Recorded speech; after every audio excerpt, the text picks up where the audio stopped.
This is a previously recorded episode of the IT in the D Show.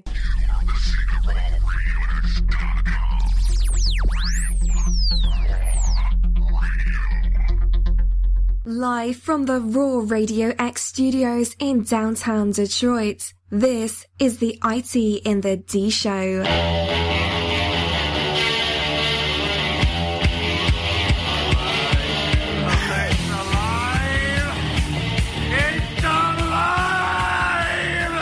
The following program is intended for mature audiences. Excuse me, sir, is this the Delta House? Sure. Come on in. Just where do you guys think you are? The Library of Congress? Detroit? Beyond the sun? Any of those right? Now we have to find ourselves a patsy, okay? Now, what kind of patsy you talking about? I don't know.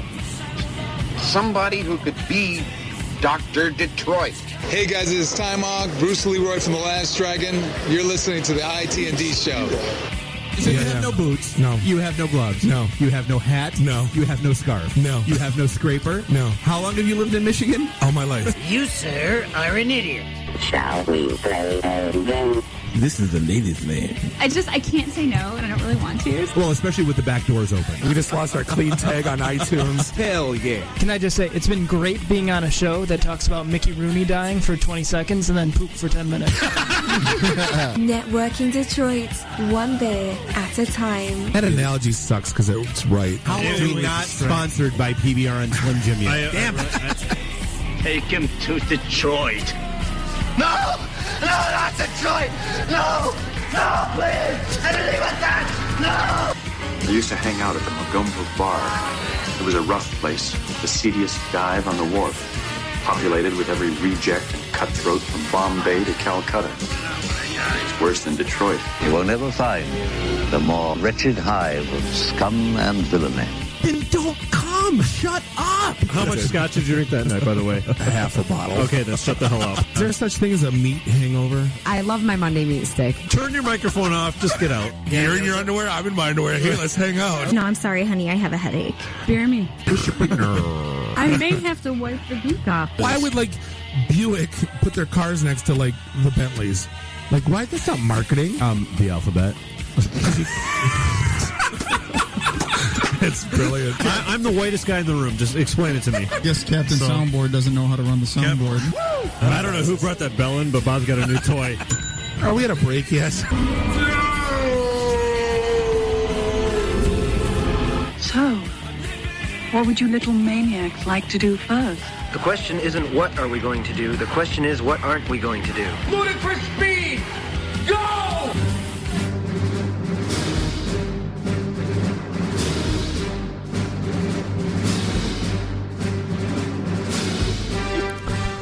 And welcome, episode 38 of the IT in the D Show, brought to you live here in the Raw Radio Studios in the Russell Industrial Center in beautiful Midtown Detroit, Michigan.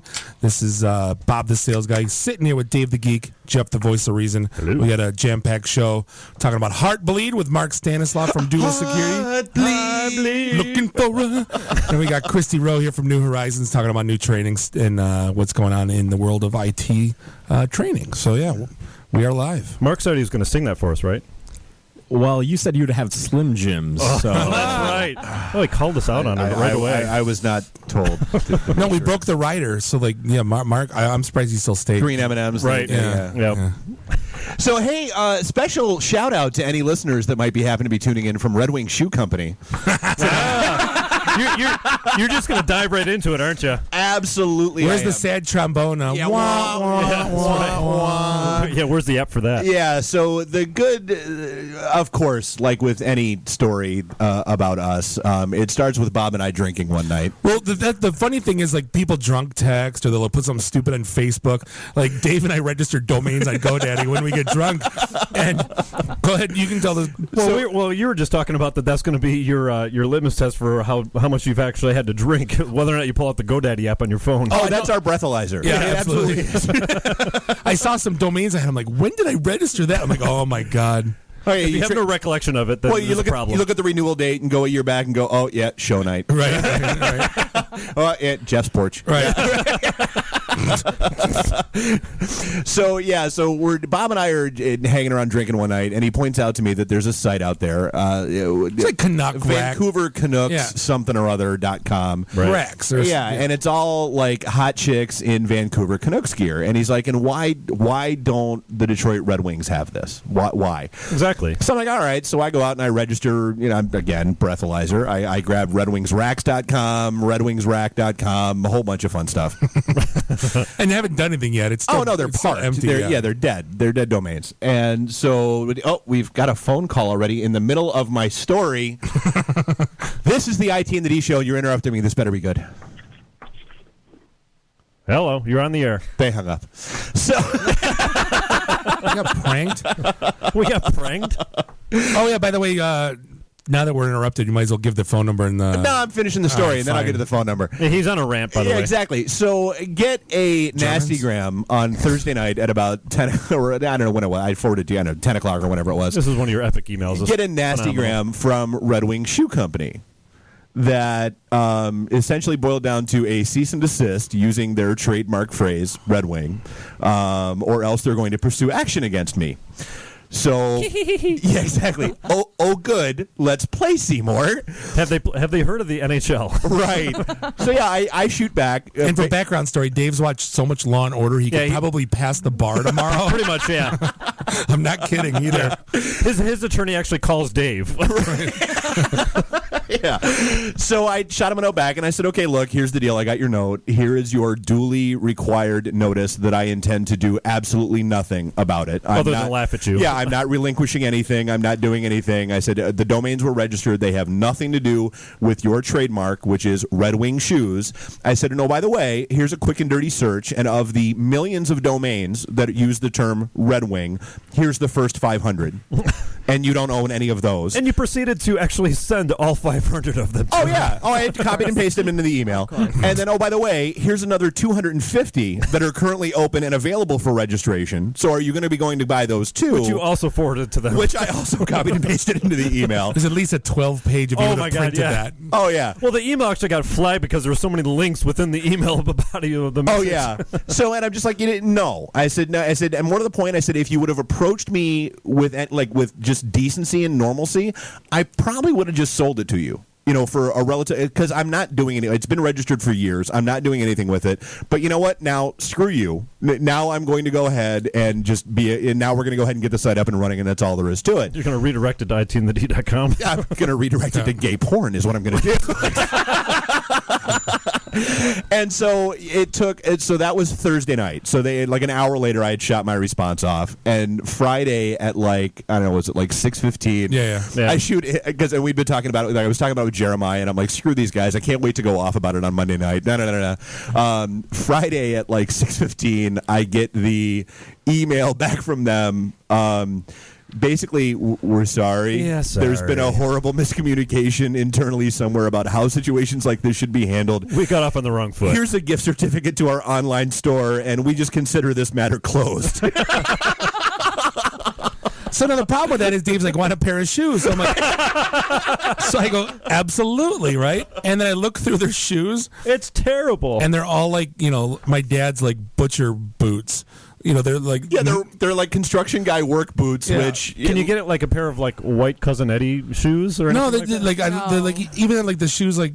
I looked through all of them. They're not one. Not one. And I'll be honest. I had Zappos. They are not right. I had never taken a look at. I had no idea what Red Wing Shoes was. I knew intellectually. Apparently, nobody else does either, and that's why they're so upset. Right. No, but what I'm assuming is that they wanted to name their outlet store. There was an outlet store. Yeah, something stupid like that. Because Nordstrom is rack, right? Yeah. Yeah, so that was my Thursday night, Friday. That was fun, right? And it was I was actually kind of mad. No, but when some I got people the email because I'm like, they like totally took the wind out of my sails. Like I was all full of like fire and brimstone and ready to come in here and like launch at them. And then I'm like, oh, you apologized. And well, you actually kind of glazed over your reply because if you actually read your whole email reply, it's one of your epic rants, which was pretty good. It was like 5 paragraphs long. I'm reading it and I'm crying, laughing so hard. No, like Jeff, there's certain things in life. Like some people, like if they get a hole in one, it's like their proudest moment as a man. Or if they bowl a 300, or if they get straight A's in school. Dave is like if he beats a lawyer's ass. Like that's like his crowning jewel moment. Like he will glow and bask in this for years until the next one comes along. Pretty much, yeah. Actually, there's 2. That's 2 this year. So you've had 2 hole-in-ones this year. 2 for 2. Yeah. No, it's a proud. That's it. Papa He's moment. done. I'm out. Exactly. He's like, who's next? Right. Too bad they don't make trophies for that kind of shit. But you know I what, won Dave? the internet today. Exactly. Bob, I want a front row ticket for the first time he's actually wrong. Oh. Yeah, it'll happen. I would pay money. Yeah, he'll never admit it. No, he won't. We'll never hear about it. Oh no, Dad, I'm wrong constantly. I freely admit it. About stuff that matters. I'm like usually. Well, and we had talked about this with the whole Heartbleed thing with Akamai. That if you're going to be the ones that go out there and say, not us, you better be damn well sure, not you. I don't get overbearingly arrogant unless I really, really, really know my crap and know I'm right. There's a fine line between confidence and arrogance. Right. You have to realize, too, you have almost the entire internet on Reddit and Dig and all these other sites of people that had to do like 24-hour shifts to fix this. And then you say, oh, by the way, we are fine. You're going to have the entire internet against you. Yep. That's probably not the best thing to do. That's one huge microscope that you're under. Yeah. Right. Well, yeah, I'm still surprised the LifeLock guy is even alive at this point. With all just throwing his social security number out on commercials and all that fun crap all the time. Didn't he get hacked like 3 times? Yeah, 3,000 times. Anyway. Yeah, so we've got tomorrow is tax day. Well, actually, so yeah, the phone number is 313-462-0107. Was there a 9er in there? I had to look. 313-462-0107. You can catch us on Twitter at IT in the D. You can catch us on Facebook at facebook.com/IT in the D. So whoever it was that was trying to call in when I was in mid-rant, feel free to call back in. We'll make sure so speaking of tax day, what does Hulk Hogan have to do with taxes? Have you seen the guy around the streets of Detroit? Is he avoiding them again? No, there's a guy dressed up in Hulk Hogan outfit.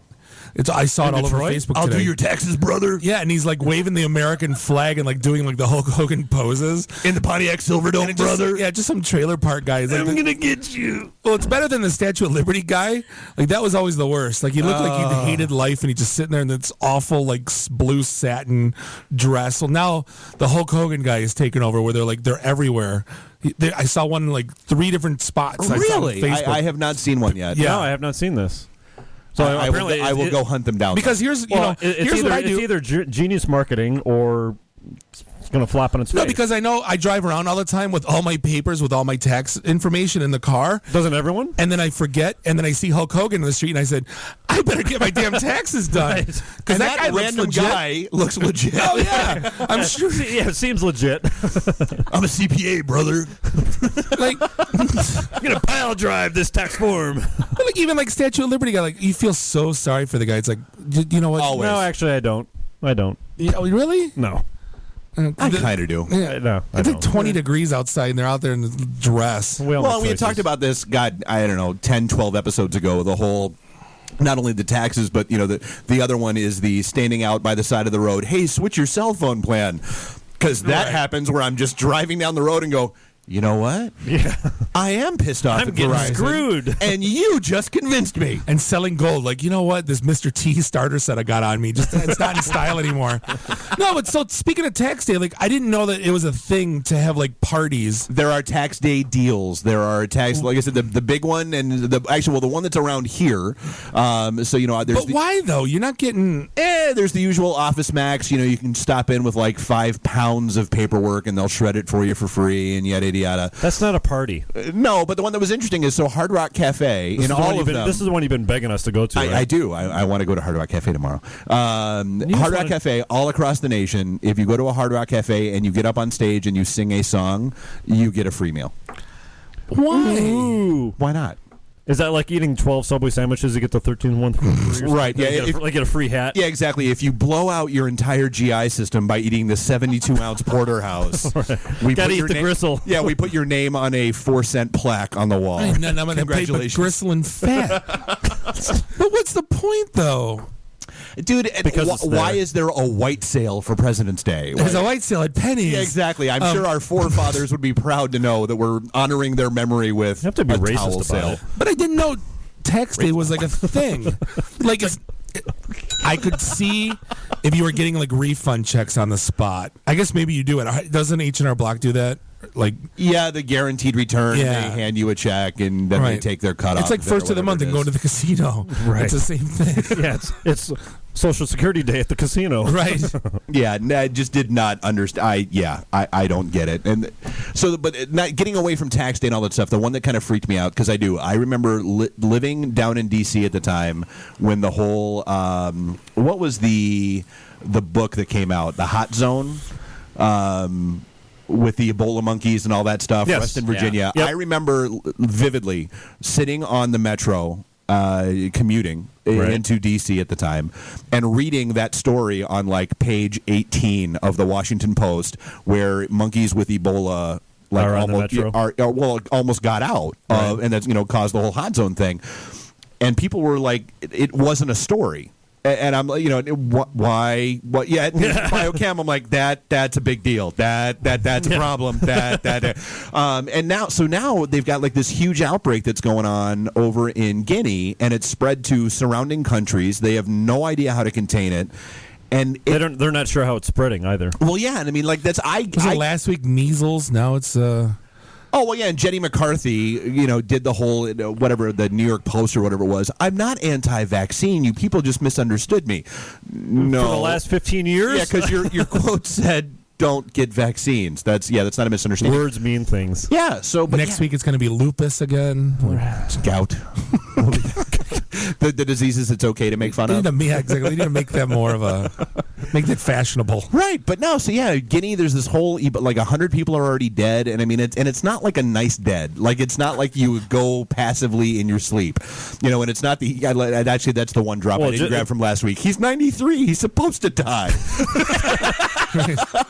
Well, if there's any silver lining about that particular Ebola disease, is it kills so quickly, it's hard to spread. I mean, that's the unfortunate, the good thing and the bad thing, that it's so violently. Oh, yeah. It kills you so violently, but it kills you so violently so fast. Well, yeah. So it's hard to spread. You've got like a 3 to 5 day window after contracting when it's all done and over with. Because that's every now and then I go through my periods of like just deep, dark, evil fascination with tinfoil hat type stuff. Well, just how we're going to kill ourselves off as a society. Right. There was the chemical weapons factory in Russia where basically they killed off an entire town because some idiot took out an air filter and forgot to put one back in, wiped out an entire town with anthrax. Why is it always Russia? Well, yeah, but it's this isn't Russia. But it's. Is it Russia, Russ? Is it Russia, Russ? But no, I mean, it's stupid. God, stuff like that. I have no comment on the Ebola. I don't. It's scary. As long as what are you going to do? Hopefully, Russ is okay. How far away is Guinea from Ethiopia? Someone do a Google map search. I don't know. No, I don't feel like it. Well, speaking of Africa, I mean, they were just saying that all the maps of like the whole navigational maps of the Earth, other than a globe that depicts all of the true size of the continents, right, are totally inaccurate as far as like the whole representation of all the sizes of all the continents. Because apparently you could fit all of North America, South America, and parts of Europe inside the continent of Africa and still have room left over. Really? Right. So like if you were actually to like look at a globe, right, and look at the true representation of all the different continents, you could put them inside the continent of Africa. It's pretty bizarre. So there's conspiracy theories about that one now? No, I was just commenting on the fact of how far away this outbreak is from where Russ currently is. True. Yeah, it's pretty far away. Yeah. Are you guys still talking? Yes, we are. The other one that I found, we'll be getting that one. Right. The other one I thought was interesting is Google has that whole coding program for teachers where, so you teach a girl how to learn to code and you get $2,500 as a teacher. Teach a boy how to code, you get $0. How is that not? I don't understand. Reverse sexism. Yeah. I went to the barber shop once. They had senior discount 10%, and I said, "Well, you can't do that. It's not racism, Bob. It's ageism. Age, whatever." I was going to say sexist, but that wouldn't be right either. And he goes, "Well, we're there on a fixed income." I go, "I'm on salary." He's like, "They'll trade you." Yeah, it's not like your income fluctuates. Exactly. I want senior coffee at McDonald's. I want $2,500 Google rebate. I understand promoting, but it's like you're Are you going to pick at Crackle Barrel again? Yeah, that too. We've got to bring back Champ. Yeah, exactly. Cracker Barrel's racist. As a middle-aged white guy, I'm offended. No, by but Cracker Barrel. not saying I'm like getting back to the whole tax day thing, because the one thing I didn't mention is everybody just got done paying their taxes or was about to get ready to pay their taxes. So $11.6 million of our tax money will be going towards supporting Windows XP because less than 50% of the IRS systems have been upgraded away from Windows perfect. XP. That actually scares me more than Ebola. That the IRS is running XP? Pretty much, yeah. I remember back in the day, I went to it was at GameWorks that was up at Great Lakes Crossing, and they know had what that's going to be, by the way. The huge, isn't it an aquarium? Yeah, the aquarium. Yeah. They had that big, there was the wall that had like the seats on it, and you would fly up and down. Right. So I'm standing in line for that one day, and I'm sitting there, and I look over, and I notice that it's a Windows 95 screen. Oh my! And I'm like, nope. I'm out. Give me another beer. I'm going back to my table. We're done. I'm not getting on a device that's controlled by Windows 95. It's just not going to happen. I don't even know how those computers are still running though. Like, what are they? Didn't Martello? Why? They don't stop. Yeah, but when you put so much crap on them, they crawl. No, but if you look at it from a dedicated embedded systems perspective, and you're not putting anything on it. Yeah, they just sit there and if it's an isolated system, right? I'm sure the 16-year-old running that machine would never put anything on that, right? No, never. No, of course not. Yeah. Well, there's 16-year-olds working for the IRS. What? I was going GameWorks, but yeah. Oh God, yeah. That's why they went out of business. Heaven only knows what the hell's on that machine. Right. But yeah, so there was. What else did we have that we wanted to yak through? We've got the one that was fun that you actually saw an example of. So Joel, if you're out there listening, you can vouch for me. Cow tipping was a big old thing back in New Hampshire back in the day. Right. Which I never really understood. Like I understood. Okay, so haha, funny. You sneak into a field, and cow is sleeping, and so you push cow over. The part I didn't understand was that, and then you run away, because you're missing an important ingredient: alcohol. Well, no, even that I got. But right. So like if someone were to sneak into my bedroom at like 3 o'clock in the morning and push you over and push me out of bed, they would have like an hour, because I'd be sitting there like, what? Huh? The hell? What? But so now the big trend out in San Francisco, and apparently you just saw this in D.C., is smart car tipping. Right. Well, I was telling you when we were 16. I'm repeating the story from the bar. Yeah. When we were 16, if there was a spot open and there was like an escort, we get like 3-4 guys who'd pick up the back bumper and like turn it completely sideways so the people couldn't get out. Then we would stand and watch, and then we would laugh. But these guys are taking it to a different level where they're standing it on the bumper. We're walking down the sidewalk, and you see a little smart car that's parked on the side of the street, and it's standing on end. I'm like, that's new. What do you do though? You can't push it back, so the axle. I'm actually surprised that they actually do stand up, because if you look at the back of those things, it's actually on an angle. You'd think it'd flip over on its roof, but whatever. It's all physics and geometry. It's all physics, yeah. I don't get it. But. And properties of physics. Right. Physics and properties. But yeah, apparently that's a new thing. But what's bizarre is a lot of this is happening in broad daylight or like at dusk. It's not like they're walking around, in the deep dark of night. In the deep dark of night, right. And especially in like D.C. where there was like a camera every 4 feet. Exactly. Yeah. So. These are things though that, like I was saying, we did when we were kids. So like, you can't get mad if it happens today, just because like I was such these kids these days. Oh, exactly. How many times we thank God we grew up before Facebook, because we'd all be in jail. But you know what? I'm sorry. There's a difference between knocking over somebody's mailbox and flipping a car, right? Knocking over their mailbox is a federal offense. I got in trouble for that too. Yeah, touche. Yeah, I think I got in trouble for the freak code thing with AT&T, mailbox baseball, snowman hunting. Yeah, forget that. You're right. That is a federal offense. Right. Oops. Yeah, oops. So what else? Moving on. We've got buildingdetroit.org launched, which is kind of an interesting site. So everybody's heard about Dugan's incentives and everything that's going on with trying to rebuild the city and getting people moving into neighborhoods and that kind of stuff. So it launched with 12 houses that are downtown that you can buy for as little as $1,000. The auction's up and running now. But it's kind of interesting how they're doing it. The shtick is, the bids are there. They've got sort of like an anti-sniping rule, so you can't come in and bid at the last second, and go How do up they a stop dollar. that? So if a bid happens in the last 5 minutes, the auction extends for 5 minutes. So you can kind of keep an eye on it that way. And bids are in increments of $100. You can't have had any tax code violations or any city citations or anything for 3 years in order to bid on a property. Depending on what it sells for, if it sells for, you've got to, in 3 days, you've got to come up with 10% of whatever the winning bid is, and in 60 days if it's less than 20 grand, or 90 days if it's more than 20 grand. Are these all sight unseen, or you get to inspect them? No, you can do. They're offering walkthroughs. They've got them all online, and you can go schedule an appointment to walk through the house and see how it actually is. What's the difference between this and listing them on Realtor.com? Dog and Pony Show. Right. Pretty much. People like us talking about it. Yeah. It's a story on Detroit News. It's a story on Free Press. It's a story. Yeah. Can we talk next week how there's houses for sale in Rochester Hills? Excuse me, sir, is this the IT in the D house? Right. Sure. Come on in. But no, I mean, it's, you know what? I got no problem with it. Can we buy one? Yeah, why not? And put IT in the D house in frat letters. Well, and all they're and this, the only stipulation was you have to have it up to code, because there are obviously candidly issues with these houses. But they said these are basically the best no ones. copper in them. Well, no. So they said the ones that are completely stripped, they're demolishing. Those will not make it to the site. But so the ones that are in semi decent shape. So the other three. Right. Well, no, there's 12 that they're starting with.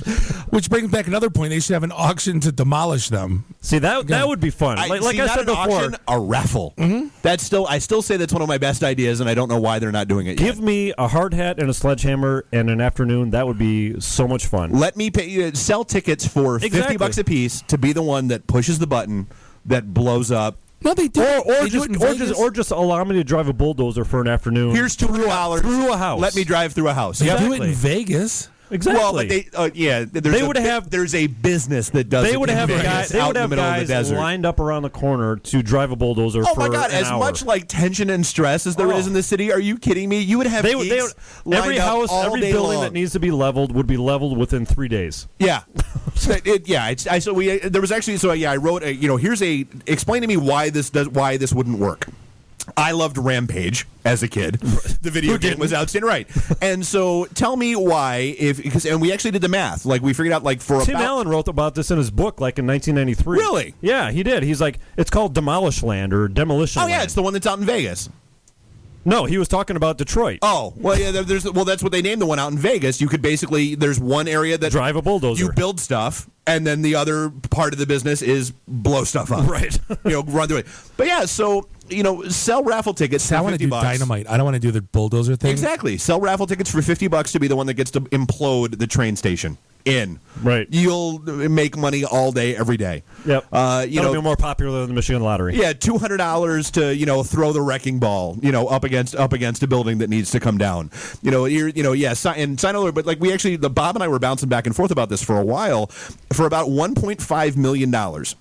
You can go to the auction sites and you could buy all of the equipment, the bulldozers, the backloaders, all that stuff that you would need, the wrecking balls, everything. You could get your liability insurance. I think where the stumbling block that people keep throwing at me is those actually are owned by people. Well, no, it's the cleanup. The whole environmental regulations, and there's asbestos in a lot of those buildings, and kind of like trash. That's somebody else's problem. Speaking of which, they demolished the diner by my house that I used to go to breakfast every Sunday. What? Sad. Why? Yeah. They didn't consult you? I thought you were on some sort of Auburn Hills building committee. It's Rochester Hillside. Oh, I know. Side. Right, hey, wow! Hey, we're actually up against a break. Believe it or not. This is the IT in the D show. We'll be right back. IT in the D. Read. Meet. Listen. Networking Detroit, one beer at a time.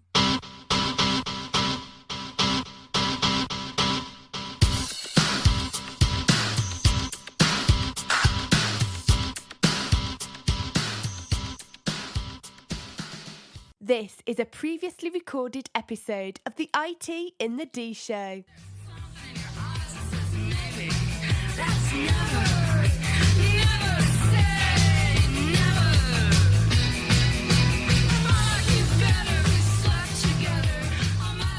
No. Welcome back. Segment 38, the IT and the D Show. Episode 38, segment 2. What did I say? I said segment 38 Yeah. again? God! We're here live in the Raw Radio. Drinking. You're What's not even wrong with drinking. you? This is what happens when Bob doesn't drink. You're like Bender. You need alcohol to function properly. Popeye. Kiss my shiny run. We're here Shinier live than yours. in the Raw Radio X Studios, beautiful Midtown Detroit, Michigan. This is segment 2. We got a old friend from the networking group, Christy Rowe here from New Horizons. Hey. Hi, how are you guys? Welcome. Good. Thanks for joining us. Welcome. Thank you for having me. Absolutely. So you've been, go ahead. Go. Do your thing. I said you've been coming to our networking events probably since we've started doing them back in, what, 07, 08? Yeah, when we got serious about him, yeah. Yeah. And since we got serious. No, that was it. I had nothing else to say. true. Nice, yeah. No, so yeah, we Moving right along. I think that like the first note I got from you was, basically, hey, saw the group, sounds cool. I've got this whole grant thing going on for free training for people. Can you help me out? What can you do? And I'm like, absolutely, yeah, I'll shoot a note off. We'll see. And that was like at 7 o'clock at night. That's not exactly how it happened. It was close. That's not exactly I'm actually more. Go shoot. No, yeah. Go ahead. Tell a story, Christy. Because again, apparently I'm never wrong. So You don't remember how we actually met? Huh. It was at another networking event. That's right. And the faux pink slip party. Yes, the Bob, full did you face happen to party. notice how red Dave's face is right now? With matte pajamas. He's wrong. Oh dear. No, I do that wasn't remember. the one. Was that the one No. where everyone networked? Yeah. Yes, that was the one. That's right. And The I locker room saloon. yes. That was the one that you and I went to. How do you Yeah. remember that? Oh my gosh. And Yeah, because you were at you were out of town You were on out of business, town, and you and I went. Yeah. Yeah, I was. Yeah. No, I was there. The he locker was room. there Uh-huh. because Were you? I don't remember Bob being there. Yeah. Anyways, moving Whatever. on. Yeah, whatever. Well, for those of you who don't know me, I'm a senior consultant at New Horizons Training Center, so I help people get certified in IT. So I'd gone to this other pink slip party that they were having, and I said, For those of you playing at home, she's using air quotes. I am. And so I walked up to Dave because I knew he was from Detroit, and I said, "Oh my gosh, I can help your people. I know that there's some great training incentives for people out there." My And- people go. How do I follow Sorry. that? I knew we were going with that. And so Dave actually blew me off, actually. And so Bob, I started talking to Bob because Dave completely tuned me out. And so after about 5 minutes, I get a little agitated, and Bob said, maybe we should listen to this girl and what she has to say. And Dave said, oh, okay. And then we started talking about grants and training, and then you sent me the note. And True, that's because we how were it bitter. actually happened. That's you're right. Because I was bitter and cranky about being there, and You the just didn't want to whole be event. at that You were particular just event. stalking Right, the party. Right. No, he's like, salesperson, run. Yeah, Pretty much. I've I'm like- already got one of those in my life. Exactly. But yeah, so you say, hey, I've got this trading grant. Life's good. Help me out. Hook me up. What can you do? And that was like late in the afternoon, early evening one day. And I still remember it was like 8:30 in the morning. The next morning when you called me and You're said, like, "Make it what? stop. Like I Make answered my it phone. I'm like, hey, stop." this is Dave. What the hell did you do? Is what I hear. Well, when I got 200 phone calls and emails in less than a 24-hour period of time, which was amazing as a salesperson, but oh my God. Yeah. So I knew you were the right person to turn to networking in IT. And here I am 5 years later. That was back when we were still running on group site. Oh, that's Oh my gosh, I remember that. Yeah. Boo. Wow, yeah, boo, double boo. Way back in the old days. Oh, yeah, why did we Is use group that? site Yeah. even still around? I'm sure it is. Yeah. Who knows? And now it's just basically like when I'm short on quota, I call Dave. My numbers are looking a little crappy this quarter. Let's call the IT and the D guys. Right. Consult. Yeah. No, but I mean, you've been coming around our events. Sales. Right. Now Jeff's using air quotes. That's right. But no, you guys, and this is how we started talking most recently. Was you're basically the last of the sponsors from our 313 event to come in, from the Pink Slip Party that we did down at St. Andrews Hall, and it's and you were around from the first one of those at Blackfin all the way up to what they've become. yes, I mean, we wanted to have you in just, so what's going on from a New Horizons perspective? What do you see out in the market? What is out there from, everybody always asks, what's going on from a training perspective? What's new, what's hot, what's available, what grants are out there, that kind of stuff. Okay, well, first of all, the event at St. Andrews was amazing. I know we were just talking about this earlier. The quality of candidates were just phenomenal. It blew me away from 2009 till now. So I was very impressed and very happy. Yeah, thank you. It's good to hear. It was good. Well, yeah, because we were making the comment. All the recruiters showed up this time instead of half, and then we got a little bit light on the talent, but everybody was solid. So yeah, it's a good thing. Oh yeah, every recruiter said the same thing. You know what? There might have been fewer people walking around looking for gigs, but the quality of the people, but the ones that were there were outstanding. So yeah. No, and we're happy to sponsor whenever you need us. I was waiting for her to say .NET Mobile App Dev. Right. Yeah, no, she needs to be running more of those classes is what she needs to be doing. Yeah, exactly. As a matter of fact, CompTIA did come out with their Mobility Plus course, which we are running now. Yeah, we had Alina in the studio. Yeah, Alina Farnsworth, yep. Right. For Mobile Comply, yep. So no, New Horizons by nature, we start out as a corporate training center. So we were dealing with tens of thousands of corporations throughout Michigan, and of course we're worldwide as well.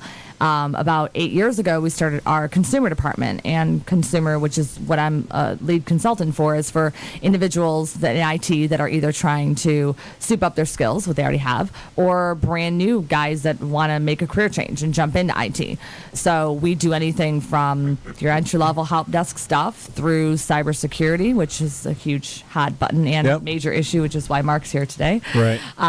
Through Cisco and web development and mobile apps, and we've had this conversation a bunch of times, just more and more recently. Where that's one of the areas where I think we've done a lot of good with people, is that we've kind of got the whole here's your path discussion, whether it's just getting started or if you're looking to retool yourself or whatever it is. Well, it can be intimidating, right? So you're looking at all these search, you're like, oh my God, where do I start? Exactly. Where do I go? Yep. And that's the one thing with the path, we always say start here, which is typically like A plus, Network plus, Security plus. Exactly. Figure out what you like doing, and then start building on that. Maybe you want to be a server admin. Maybe you don't like network. Maybe you like, you know what I mean? Maybe you wanted to be a developer. And that's what, when people come into my office and they don't know what they do, they sit down with me and we say, what do you want to do? What excites you? And we start talking about things. And, sometimes I'll mention cybersecurity and the guy will turn like completely white in front of me. I'm like, okay, you're scared of cyber. Okay, got it. Okay, we won't go cyber. Or I start mentioning code or something and they're like, oh God. Okay, I'm like, okay, we won't go programming. So we try and get them excited about it, because if you can't go to work every day, or at least most days, and love what you do in IT, in the nature that we're all in, you got to have a career change somewhere. Yep. Well, and that's one of the conversations that we've had where, I mean, it's nice. And, we were talking with Brad Hoos from Grand Circus earlier tonight. Right. And, whether it's them or Girl Develop It or like what MEDC has going on with Shifting Gears and that kind of stuff, there's a lot of great, kind of dip your toe in the water and figure out if that's, if this is even a career path you want to get into. Yes. Do I like coding? Do I like front end design? Do I like doing, website development, that kind of stuff? And that's awesome. But when you're actually going to say yes, turn that into a career, this is something I want to do, those will only take you so far. Absolutely. And you have to get into that certification path, because it's that whole employers, and then we've had this conversation a bunch of times. Prove what you're worth. I mean, there's a big difference in testing the waters and doing something as a hobby, or just because you're interested in it, or you're trying to learn a new skill for the sake of learning a new skill, or there's a difference between that and turning it into a career. And turning it into a career, that's where you need to go down the cert path, kind of prove what you're worth. And through my path, through New Horizons, even in the last 5 years, things have changed. I mean, we've all been in IT probably 20 years or close to it in this room. Yeah. And back in the day, your experience spoke volumes. That's how you got promoted. That's how you got recognized. That's how you got another job. Yep. Now, you can take a guy that has 20 years of experience and has worked the last 15 years at one company. He comes out into the world. He has no certifications at all. He's got a lot of experience, which is great. But then you've got a guy that's been doing this 5 years, has 3 certs, can prove it, he's going to get that job. And that it's kinda particular messed skill up. set is hot. Right. See, now let me ask you this, and this is something I don't know. Would you rather have a guy that's got the 3 certs and no experience, or a guy that's got 5 years and no certs? Well, it depends on the skill set. Exactly. Exactly. So it's kind of messed up from the way that it used to be till now, and a lot of people that I see are in that situation. In fact, I had a guy in my office today. Has worked at a company for 15 years, and he's like, "What do I do now? I have to prove what I'm worth now. I've never had to do that before." And so we work with the recruiters that are in Detroit net. Actually, I have about 40 that I keep in contact with all the time to help out. Oh my goodness. Okay, rebranding. Sorry, IT in the D. Detroit Net. Now that's a name I haven't heard of. There's a name. There's a name I haven't heard since a month ago. Right. Oh wow. Okay, we do. We have to find like the old like hardcore crew and give out like the like I shot a bunch of those T-shirts over Vintage. to Russ. Yeah, vintage. The hipster crew is what we need. Yeah. Remember this? No, but dealing with the recruiters in IT and the D that we have formed relationships with over the last 5 years, it's really helped because we can keep that relationship. Say what's hot now. What do my guys need now? If they want to go this direction, what's the hot cert that you're looking for, so I can give that to my guys and get them employed quickly. Right. Yep. So the one, and this was like one of the rants that I went off on a couple weeks ago because that's what I do. Was there's so many companies that are out there basically bitching and whining right now that there's no talent in Detroit for them to hire. Oh yeah, they have to go elsewhere. There's no there's no people here that know. My whole thing is, okay, well, what are you doing to solve your own problem? Like on the one, you've got these companies that on one hand are pushing COBOL, older, more experienced developers out the door, and then whining that they need .NET, Java, whatever developers. Okay, well, why aren't you what are you, the company, doing to solve your own problem? Why aren't you partnering with a New Horizons or somebody like that to get somebody through a .NET or mobile app dev or whatever boot camp? And then you've got somebody who has all of the legacy knowledge of your institution that then can apply what they know, and they know both sides of the equation. Like I've been telling COBOL guys that come to our events since we've been having them. Learn.net. Learn Java, learn a front-end language, because you then become the purple squirrel. Like somebody that knows that front-end coding along with big iron on the back end, nobody knows that. They're golden. Exactly. And through New Horizons, it's not going to take you forever. And you said the word boot camp, so I will correct you a little bit. Crash course? No. When you actually go it's a program. It's a program. Thank you, Jeff. Are we Canadian? Is it a process? The toilet paper is bathroom tissue. No, because we're vendor certified with everything that we teach here, and our instructors are all vendor certified as well. So we're not just pulling in teachers randomly that's going to read out of a book. We have guys in IT that can take that tech speak and teach somebody new how to get through this. So if you actually go to Microsoft's website or go to Cisco's website, for example, and you say, hey, how many days is your CCNA cert? On Cisco's website, it'll actually say 10 days, 40 hours. So we teach it to that specification. Now, I've got longer things where we can split them up in the afternoons or evenings and take 2-3 weeks to do something. But the point is, if you're trying to get your .NET certification, it's going to take you 3 weeks, maybe a week to study, a week and a half, and you're golden. And all of a sudden, now you're marketable again. Right. And that's the biggest thing is marketability. And when I talk to my clients, it's the matter of what's going to make you the most marketable the fastest. Because not only do we put them through a short-term program, I will sit down and redo their resume and make sure they look like a rock star. We'll go through LinkedIn, make sure that they look like a rock star on LinkedIn. Connect them with one of the 40 some odd recruiters that I deal with IT and the D, and connect them personally to help them find employment. So we kind of start them from the time they walk in my office to employed, and we don't stop until they do.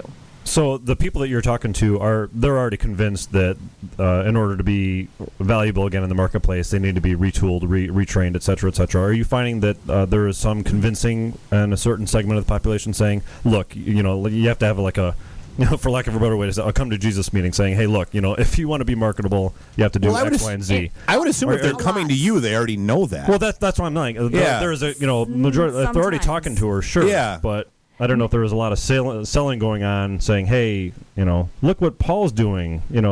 Bill, you need to do the same thing, type of thing. Well, I guess since I tell this story all the time, my husband is actually a telecommunications project manager, and he got laid off in 2009. out of the blue. So that never happened to us. And so we had to figure out who Marvin was and what a Michigan Works did and all these kinds of things. Been there, done that. But we realized that he was a Nortel guy. And he's working on Cisco and Link. And he didn't have anything current except for on-the-fly job experience. So we had to get him souped up and certified and rocking in the right direction. But at that same time, when I moved over from the corporate world to dealing with individual people, I had a lot of IT managers that were coming in. The customers that I dealt with, because I was a corporate rep, so I dealt with a lot of corporations. So they were coming over to my side of the house. I'm like, what are you doing here? Oh, I just got laid off. Wait, what? What happened? And the first that was a lot of the first pink slip parties we were doing. We were seeing a ton of that. It was. Where it was all that mid-tier, mid-level management where they were walking in going, and now what? And my first comment was, when was the last time you touched a piece of equipment? Think about it. I had guys to do that. Okay, well, right now it has to be you. So number one, we needed to get them any tech cert, for goodness sake. I mean, not Net Plus, but something like Cisco, something hot right now. Right. And then also pair it with something in management, because a lot of the mid-level IT jobs, they did go away, and it was replaced by IT project managers, because they are the people who are managing the projects, who are managing the people. And we don't need a mid-level manager at the time. So we're getting a lot of... But I've got people skills. So we put them in project management, PMP, Lean Six Sigma, ITIL, mixed with a tech cert. And all of a sudden, now you have a certified, marketable... They can speak geek, and then they also can manage people. And they can touch the product. They can jump in there in the trenches and get it done. Yeah. So so yes, in answer to your question, I have to do some convincing. But when they get their job, then I get the phone call back. Hey, I'm so glad I listened to you. You were right. Validation. Well, but I mean, and we were just talking about this at the bar, earlier. Actually, it was before that. It was when we were talking with Brad over at the coffee shop. Right. Like our biggest fanboys still come from that first wave. Oh, probably. That went through. Like, I mean, that's, you look at all of the... the old school big iron. Yeah, the hardcore, the ones that are always out shouting about us and are always the most involved. They're the ones that went through that first wave of training, and they get it. I mean, that's, because, I mean, we were kind of their gateway to it, to actually, taking a step forward. Look at the path my brother-in-law was on. Yeah, Chet. He went from painting floors, went through the program. One of my clients. Took, He went when I told him to go 2 years level 1 help desk. Yep. He finished level 2.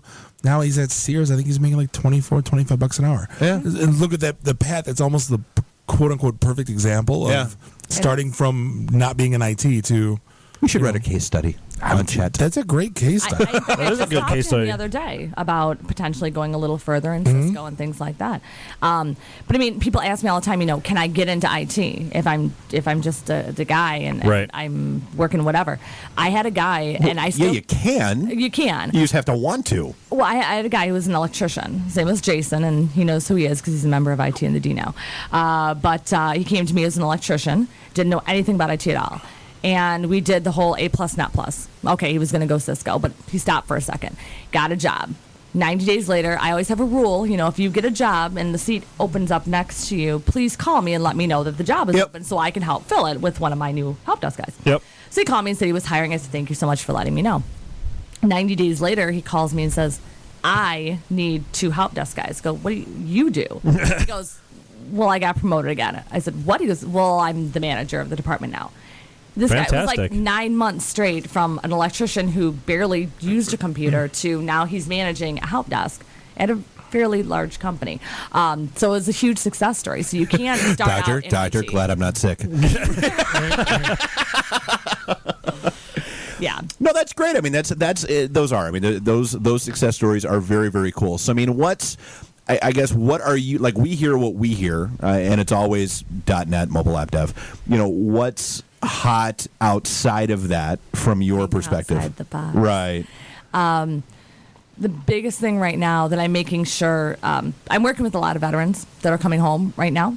And the biggest thing that I'm working with them on is to make sure they have a little bit of server. So is that still? I know it was out there. The free Cisco CCNA was out there for a while. Free? Yeah, free. If you were a vet, you got pushed through. Oh yeah, I remember that.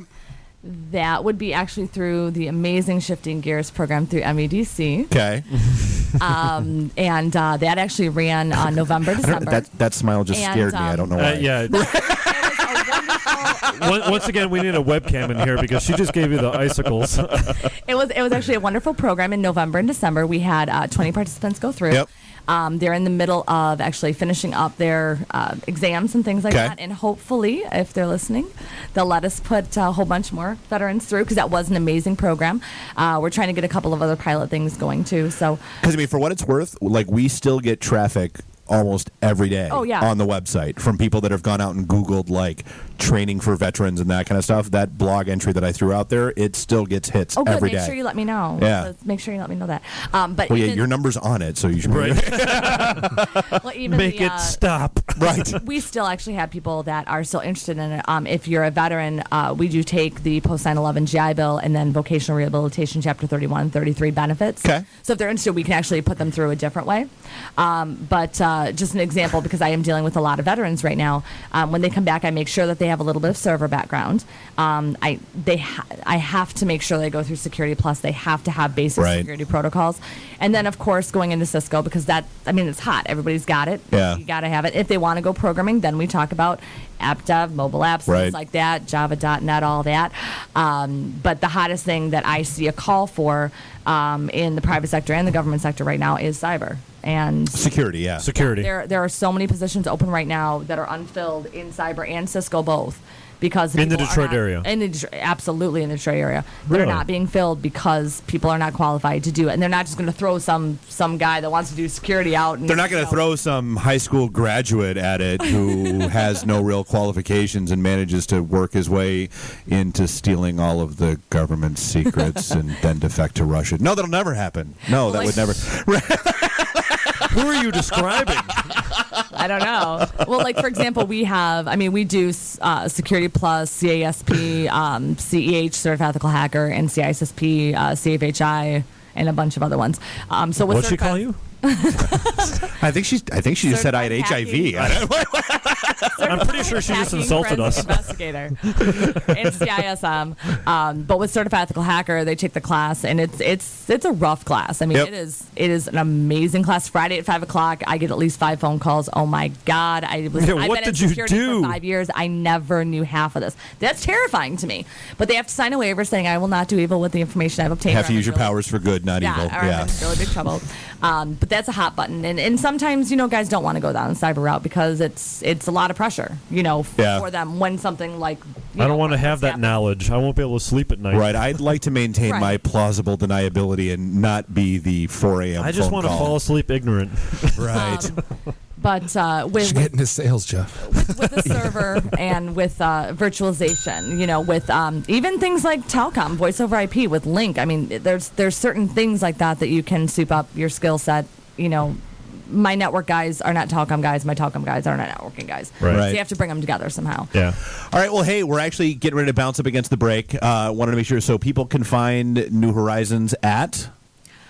Okay. My direct line is 734-853-2077. You can find me on LinkedIn under Christy Rowe, ROWE.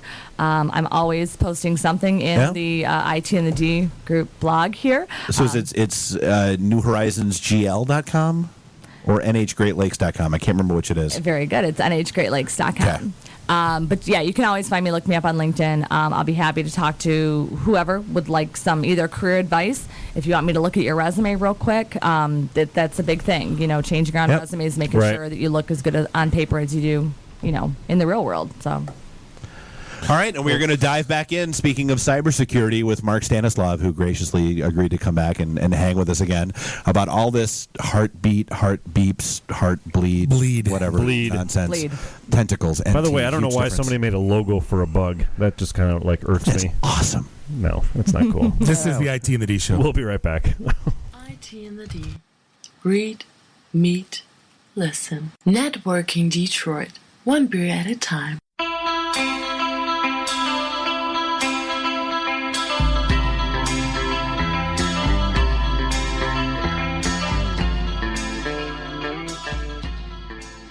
This is a previously recorded episode of the IT in the D show.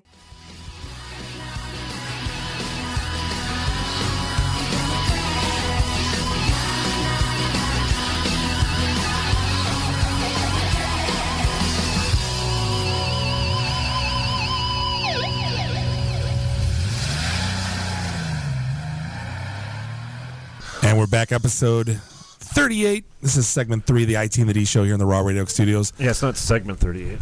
I didn't say that this time. I said it right. I know you did. I'm just giving you crap. We had fun talking to Christy. Am I doing good so far with the music? I felt like I need to ask. Yeah. Okay. The last one's Dumb and Dumber. The song before was good. Yeah. Okay. Anytime as long it's going old school new wave tonight. That's my game plan. Was that last one new wave? Yeah. Oh, they're more 90s. Gonna crash? Yeah. It's all good. Phone call? So now we do. We have a phone call. Oh. Thanks, Mark. Hey, this is the IT and the D show. Who we got? We got Ray Brown. Hey, Ray. How are you, man? Pretty good. I was listening to Christy after I tried to unpack here from the trip to Chicago. What were you doing out there? Just hanging out or work? No, it was my dad's 95th birthday. Wow. No kidding. Good for him. He put up another one. Just wanted to, I got to unplug with the phone over here. I'm trying to listen to the show, and there's a big delay. You can't do two at the same time. Yeah. But really wanted to thank Christy for showing up and going through the explanation again. It's always, I try and keep up with her, and, people that come my way that need a little bit of a boost, I always try and send them to her specifically or to, New Horizons locally. Well, that's obviously how I got my good start. Well, yeah, I was going to say, hands down, you're one of the fanboys that we always talk about. Yeah, you're always out there singing our praises. Yeah, you're a poster child for a success story. Yeah, well, it's just, forget that part, but it's facts. I came out of the auto industry and the big layoffs and all that and had to reinvent myself because nobody understood what we were doing in the limited IT shadow departments that we had at Chrysler. And Brian Barlow was another guy who just recently got into a great gig at DTE Energy, and he was at the plant in Windsor trying to make machines work and live in the plant environment, and it's really something weird. But they really like to make sure that the people out there who are in need of search go get them. And I still have some military guys who keep falling my way because people I work with now are ex-military, a lot of them in security and networking. Yeah, very cool. I just got a contact from a guy in North Carolina who's still in camp, just returning. So hook up with him and find out what he's going to do when he comes back into the civilian world, find out what his skill sets are and where we can direct him to. Yeah, very cool. So we're going to see you on we haven't talked about that yet. We have our event Thursday night over the Blackfin. You going to be there? Yes, I will. Excellent. Yeah, it's remodeled, so you might not recognize the place. They tore it up a bit. Huh? Just a little. They put new signs up to serve us better. Right. Yeah, it's the IT and the D room now. It's and next on the list is a new IT and the D banner, right? Yeah, that'll be the next thing that I'm sure we pull along. Yeah, Ray, I've been saying that for about 3 months. Nobody's listening to me, so they're not going to listen to you either. If they put up the Detroit one again, we'll have to use it for a wrap for when it gets really cold out, like this weather from Benton Harbor followed us here. Right. Yeah, is it snowing yet? But it was definitely 30 degrees chillier in Benton Harbor. I crossed over and had breakfast, and it was, when I finally got to this area, it was still 62 like at Ann Arbor when I flew through there. And then it dropped as I got back up to Troy, so it's coming. Then it's raining like cats and proverbial dogs. Nice. One more thing to look forward to. All right, well, hey, we'll see you Thursday night, man. Absolutely. Thanks, Ray, for calling. Appreciate thanks for calling, man. Yeah, have a good show and listen to Mark now. All right, see you, man. See you. All right, so Mark Stanislaw from Duo Security, we've had you in here before, and reached out because of all the chaos and excitement and misinformation that's out there. The internet's done broke. Yeah, exactly. Yeah, so someone broke the Google Tubes. Could you please explain to everybody how the Google Tubes got broken?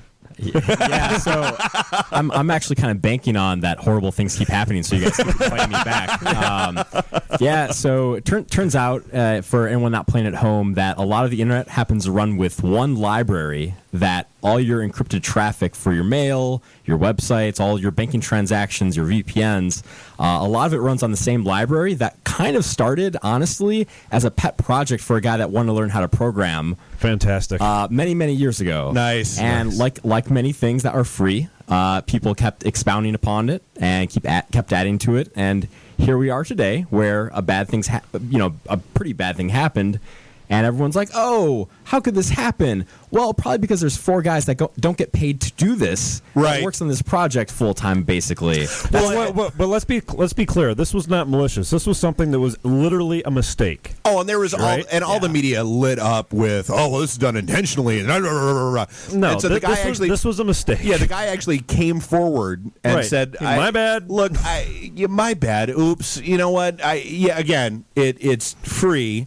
And been working on this basically full time. And oh, by the way, that particular bug was introduced when I fixed like 80 other bugs. Sorry. But see, this is what's going to be pretty profound. Like this guy's going to go down as like the guy that broke the internet, right? Right. Worldwide. And other than like us, like hardcore nerds, nobody remembers who Kevin Morris is anymore. I mean, I don't know. Well, apparently too, wrote the first worm and took out the internet. In this case, he actually may have committed that code on New Year's Eve about 1 a.m. Nice. So put together what you will on that one. So wait, hold on. But there's a review process. Like it's not like he just checks code in. Not for open source. Not for open source. That was one of the things that was in the story. That apparently 2 other people took a look at that code and missed it too. They were at the same party. Yeah, at 1 a.m. So a lot of holdouts on listening to this show probably did a lot of C when they were younger. Now a lot of people do C++ and Java. Right.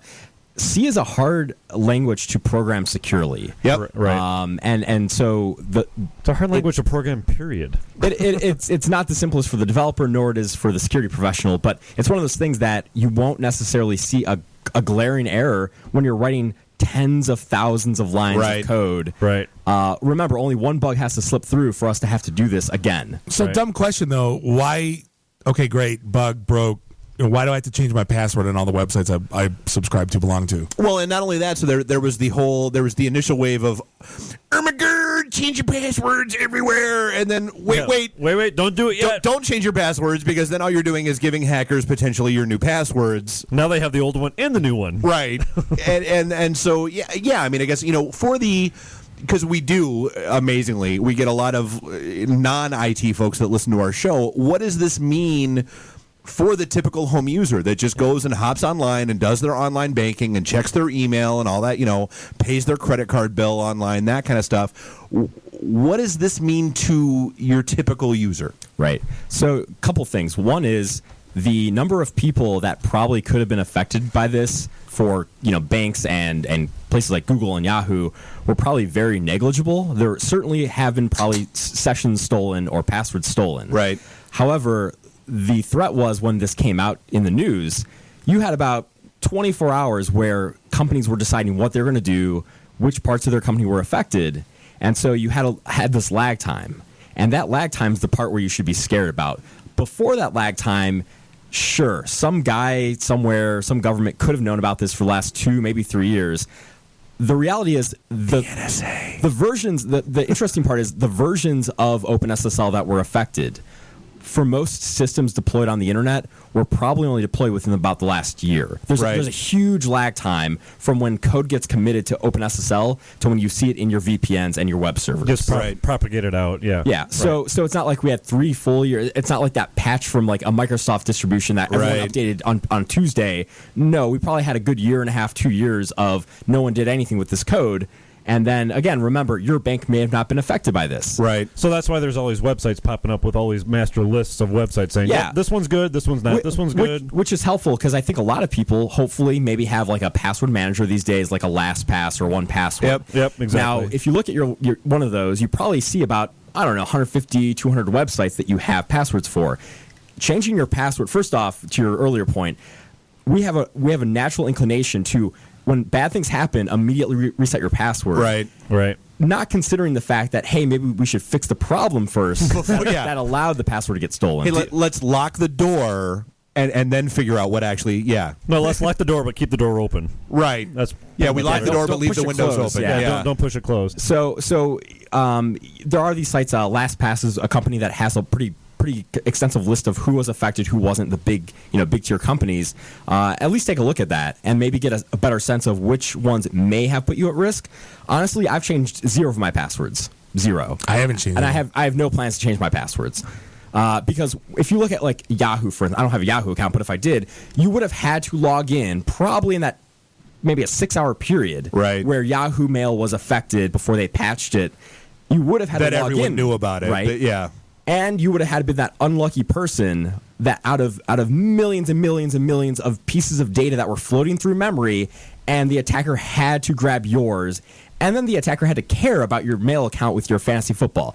Right. So you're saying there's a chance? Well, it's the whole probability versus possibility thing. Right. I mean, that's always the debate. So if you're going to do it, big ticket items, your major bank accounts, your major credit cards, your major email, right, change 4, 5, 6 passwords and go on with your life. Don't get hung up about this. Okay, call me kooky, but if my major bank is using open source encryption, they probably are. They probably are. Okay, so Mark, that all said, isn't that no? So that all said, what about the Canadian government coming out saying, you know what, hey, yeah. Well, so in that the first part of the story was Thursday when they came out and said the Canadian government stopped accepting e-filing of tax returns. Right. And then you shot out the story today. It just broke today on, ironically, Yahoo News that Yahoo is one of the companies affected, but it was broadcasted that the Canadian government released the news report that a bunch of tax returns were hacked. Yeah, and good thing there's only 30 or 40 Canadians, so it's not like it's a big deal. Right. And what that could mean is that Wait, Canadians pay tax? I thought it was socialism, man. Just stop. So the interesting thing about like what a hacker could do in this case would they basically send a request to a web server and say hello, and the web server would say hello and then give a bunch of extra crap at the end, right, that you should never get access to from memory, basically. So what might have happened is when all these people are filing their tax returns, you might be able to steal a session out of browser data, but on the server side. Right. So your browser has data, your server has data, they coordinate with one another. If the attacker could grab that session data, they could basically be logged in as you on their browser with your data. So, gotcha. So they could have pulled down information about your accounts, your filings, your job, tax return, your whatever. Yeah. And all the information therein. Yep. But again, we haven't really heard many stories like that, and also I'm slightly hesitant to believe the number of, I think it was 900. Yeah, it was 900. Yeah. Grain of salts. Yeah, that is a weird number. They may have taken a leap that something weird happened, and they wanted to be extra cautious, right, and then said, hey, it's probably because of this. Well, but I mean, and that's part of the conversation that we were having over at 3rd Street was, part of the issue that you're dealing with here is, so you had a bug that was in the wild for the better part of, could be as much as 2 to 3 years. It's like 3 years. Yeah, and then there's it comes out, and then how do you go back and try to figure out, the whole computer forensics thing? How do you go back and try to figure out when and where you might have been impacted? And some of that comes down to data retention policies at companies. Like, I know there are companies out there that only keep 30 days worth of data when it comes to their application logs and all that kind of fun stuff out there. That's as far back as they can go. And so, you can say, all right, we know that in the last 30 days you're clean, but what about in the 17 months before that or anything like that? I mean, and that's going to be part of the fun, I think, that goes on with this. Yeah, it's tricky. So the other thing is, and if you're a conspiracy theorist or otherwise, the interesting part is if governments record all your transactions and it's all encrypted. Right. The thing is, for most websites, there's this fancy thing called perfect forward secrecy that basically says if you steal a web server's private key, you still can't decrypt that traffic. Most websites don't actually use perfect forward secrecy. So if the government's been basically doing data retention on encrypted traffic in the hopes that one day they could be able to decrypt that traffic. They've got all the private keys, now they can decrypt them, right? There's a greater chance than there was a week ago. Right. That the government could decrypt your traffic. That was the oops that was, okay, well, it's the HTTP traffic, we're not worried about it, yada, yada, yada. Then it was, oh, wait, as it turns out, they might have gotten the it's almost like Target. Well, they got the numbers, but they didn't get the pins. Well, okay, they got the pins, but they were encrypted. Yeah, the encryption probably would stand up for 5 minutes. It's that same kind of thing again. And I'm sad to say a little bit is like the InfoSec community with this whole thing has kind of been like CNN with this Malaysian aircraft. Yeah, like every 5 minutes they make an assertion like, oh, yeah, this is fine for sure. And then a day later, there's nothing fine about this. And companies like Akamai, who had extra controls in place, very, very proactively tried to prevent things like this from ever happening, they published their code to say, oh, this is how we protect ourselves. And then a bunch of people poked holes in it and said, actually, you didn't protect yourselves, and actually you have a couple bugs in your code. Right. No. And this gets back to the, hey, coding is hard, cryptography is hard, people are going to screw up. And so what happens to the guy that screwed up? I'm just curious. Is he blackballed from? He's hanging out with Snowden right now. It's free. Yeah. You can't fire somebody from free. Yeah, but you let him. But you let him update code anymore? Is he done? Or no. Your point is there liability, right? Because now you're talking recourse, anything. Yeah. I'll bet he does, because you know what? He'll never do it again. Yeah. Basically decades of code, right? Yeah. And I don't know that he's going to get hired.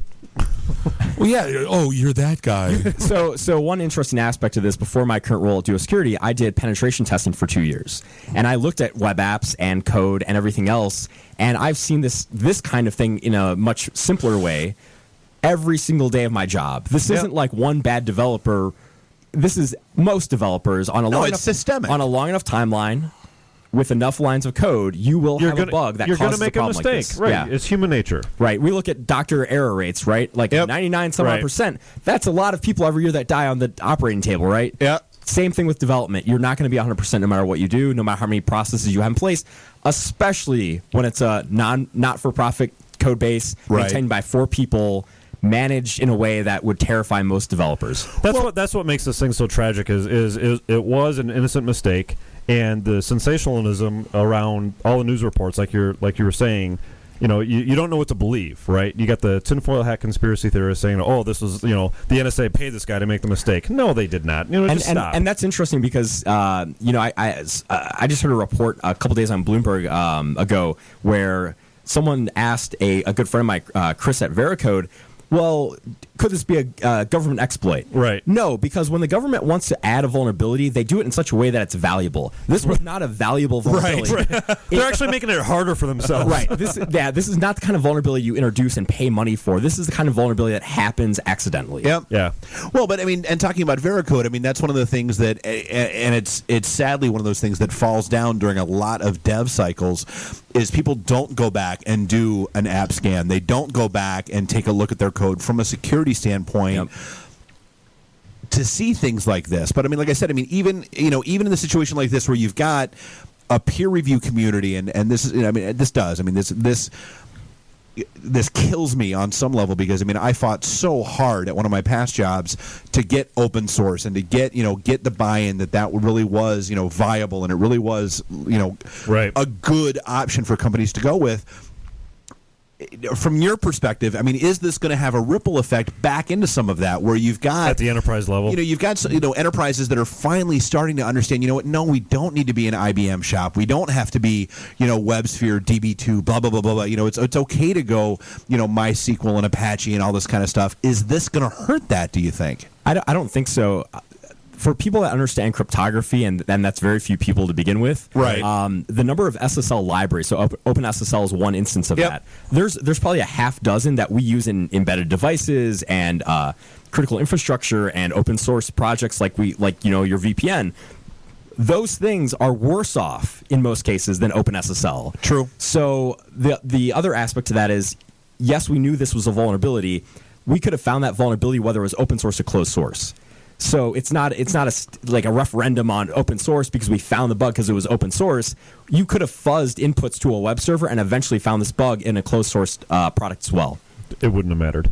Yeah. Well, and I guess that's a good question. Why did it take years for something like this to get found? And that's a great question, because Heartbeat is something no one cares about. The Heartbeat code in OpenSSL is like this little afterthought that no one pays attention to. Right. It doesn't impact your day-to-day operations. No one's looking to tune Heartbeat. It's like it's this thing built into TLS based on the IETF spec.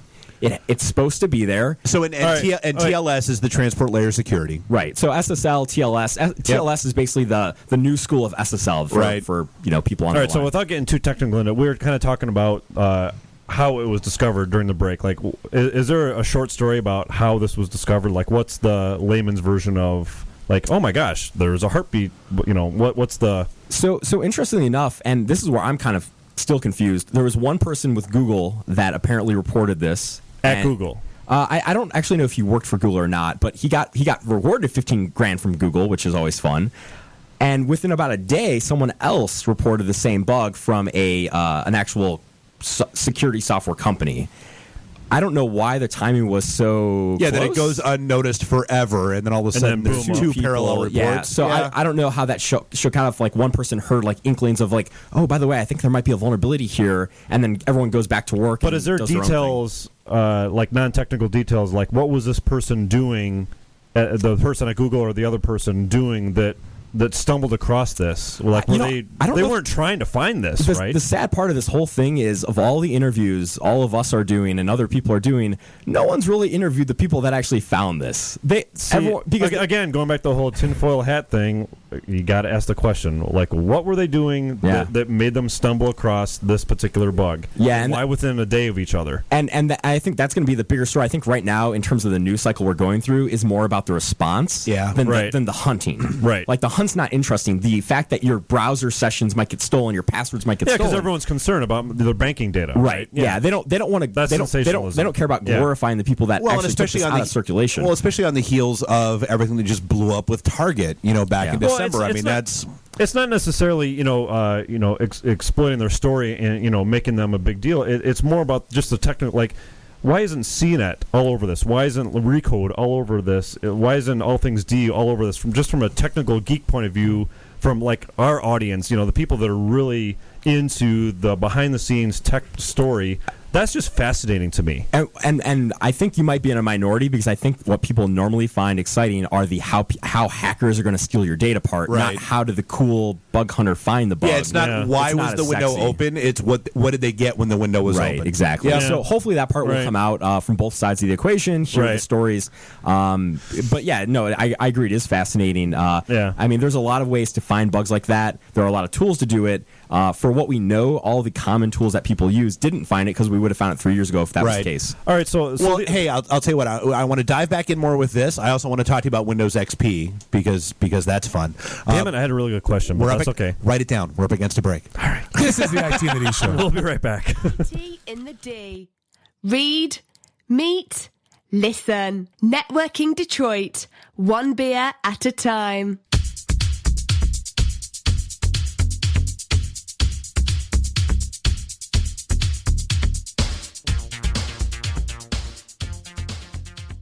This is a previously recorded episode of the IT in the D show.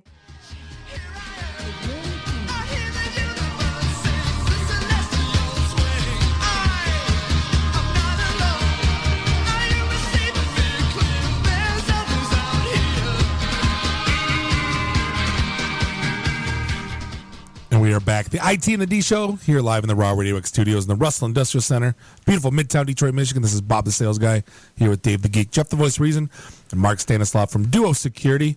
And as I was saying in the break, if there was ever a segment where you should tune in to not hear me, Bob, like say a word, it was the last one. Yeah. Bob basically put his sleeper mask blindfold on and took a nap during the last segment. You were talking about like QA, and you got into code, you heard acronyms, SSL and TLS, and your eyes went like back in your head. He's busting into the popcorn. Just go back. Can I have some money now? So before I forget my question, we were cut off. So we were talking about the guys that actually found the bug or whatever. So since this is an open source code base, who do you report the bug to? Is this something that you can't just say, hey, Mr. Manager Man, like I found this. Like, what? Who do you? I'm going to call up the New York Times. Yeah. So a couple of things. One is Google actually has an entire, you'll call it a bug bounty system, basically, where there's a bunch of core open source projects. Okay. That you can report bugs to them. They will triage them through their appropriate parties, whomever that might be in that case, and pay you a boatload of money. So in this case, $15,000 got paid out to one person for finding the bug first. I don't say all those companies are trying to get first, from Microsoft down to Dell, down the line. Anyone that has HP, anyone that has a managed security product. So those guys need to get it first so they can tout it in their marketing slides. Wait, so what you're telling me is the guy that found it from Google got the cash, and the other guy that found it just coincidentally within a day of that guy got nothing? As far as I know, yes. Okay. So back to your original question, though. What would normally happen, there's a couple ways. One is, in the case of like this project, Right. you would tell this to the project maintainers. They would look at the code, try to fix whatever you're telling them. The project maintainers of OpenSSL in this Okay. case, yeah. Okay. The bigger point would be to there are things like US CERT. So basically, CERT teams look at critical situations, whether it's a product-based or a government-based or a nation-state-based, and they try to triage that through their entities, whether that's government systems, whether that's core companies. So, for instance, I would bet Microsoft and a couple other main companies had a little lead time on this. Maybe it was only a couple of hours, because based on the timeline, it was a very short timeline before this was found to when it was reported. They're like, oh publicly. crap, address this right away. Type of thing. So Cloudflare was actually one of the front runners in conversation when this all came out, because they got a hat tip that this was a problem, and got their customers protected before most of us even heard about it. That's why I got an email from Cloudflare. Did they send out an email that said, we're going to need to talk about your flare? No, I actually got an email from Cloudflare saying, yes, this is an issue, and you're covered. I hate all of you for not getting an Office Space joke. Go ahead, carry on. I chose to not acknowledge it. I got it, yes. I'm trying to stay out of this one, Dave. For my frame of reference, I think that while it might, and this is always the double-edged sword, right? You can either find a bug like this and tell the public immediately so that they can protect themselves however they see fit, or you can do back channel and say, hey, giant, Fortune 500 companies that run the internet and software that we all use, here's a week lead time. Maybe you should patch this, and then we'll report it. Well, and that's the path that you tend to hear about more and more is, somebody, when they finally get to the point where it's announced and you read about it on CNN, it's okay, look, we've been trying for the last 3 months to get somebody to take this seriously, and nobody's paying attention to us, so fine. That was the target. Here it is. Yeah. And that happens all the time. I've personally reported vulnerabilities in things because the developer didn't take it seriously, or the companies didn't take it seriously, and you eventually get to a point where listen, either consumers are being affected by this and they know about it, or they're being affected by this and they don't know about it. I'm gonna take the let people know and act accordingly. Yeah, you just throw your hands up and say, screw it, I'm just going to release this, and Well, the Target thing, and correct me if I'm wrong, Mark. I mean, that was the one that that's one of the ones that came about because basically people found certain the companies that are out there, taking a look at this kind of stuff, found the data floating around out there in these back rooms, in these areas where this information is getting traded. Traced it back and said, "Oh, okay, Target, you have a problem." Right? They kept saying, Target, you have a problem. Target, you have a problem, and it was falling on deaf ears. Right. The same thing happened with Sally's Beauty Supply. They actually had another credit card breach as well. Really? And they were told, hey, by the way. And so one fascinating fact, I actually just spoke at a conference with Brian Krebs, who runs his own website that announced all of these breaches. He does a lot of due diligence and really broke the Target story. What he found was there was it was 99.9% one-to-one matching of the data dumps of credit cards with a zip code mapped directly to a zip code of a Target store. And that's why he knew without a shadow of doubt that this was a Target breach, because it was 100%. Fascinating. Wow. All right. And the same thing happened with Sally's. He said, hey, listen, I'm seeing a lot of data out here. And Sally's is like, oh, no, it's fine. Maybe there's a couple thousand. Can't be us. He's like, based on the data sets I'm seeing, based on the zip codes I'm seeing, and the number of stores you have, I'm going to guess it's more to the tune of whatever his number was. Right. And sure enough, as time has gone on, Sally's is like, oh, yeah, it's a little bit bigger. It's a little bit bigger. And now we're to it's Yeah. Oh hundreds of shit! It's thousands everyone. It's nationwide. Yeah. So so on and on with these like point of sale breaches. We're probably not done hearing about them. Right. I don't know what's really going to change, because when things like this happen and you have a a situation where we have deprecated software like Windows XP and all these other things. That's where I was just going to go. So I was reading an article, just to bring it to a dumb level real quick. I was reading an article and they said 4 places you should never use your debit card anymore. And it was pretty much stores, ATMs, online, and it was gas stations. Right. Wait, so in other words, don't use your ATM card? Right. Like, when am I supposed to use my damn debit card? Right. Well, yeah, because, I mean, the whole thing was, I mean, so, you look at one of the stories that came out about Windows XP, that, okay, Microsoft is, killing it off, deprecating support. It is what it is.